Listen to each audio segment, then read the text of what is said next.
দেখো এই টাইপের কোশ্চেন্স যদি বোর্ডস বা জয়েন্টে আসে কিভাবে সহজে সলভ করবে তার বেস টেকনিকটা দেখে নাও। a not equal to q, c not equal to r, এই ডিটারমিনেন্টের ভ্যালু কি বলা আছে 0, তারপর দেন দা ভ্যালু অফ এটা।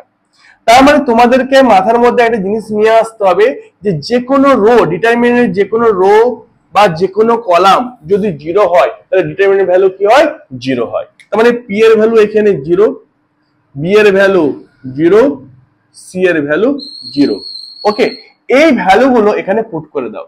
0 বাই যা থাকবে 0 হবে, b এর ভ্যালু 0 পুট করলে কত হবে q বাই q 1, c এর ভ্যালু 0 পুট করো r বাই r কত হবে 1, আলটিমেটলি কত হলো 2, 2 is the right option. Okay, second সামসটা সেম টাইপের সামস। দেখো যে কোনো রো মানে ফার্স্ট রোকে আমি কি করব 0 করে নিলাম, q minus y equals to 0, r minus z equals to 0, তো q equals to কত হবে y, r equals to z, কোথায় পুট করব এখানে পুট করে দেবো। p এর ভ্যালু 0 মানে কত হবে বলো তো 0, y বাই y কত হবে 1, r by z by z কত হবে 1 equals to 2, 2 is the right option।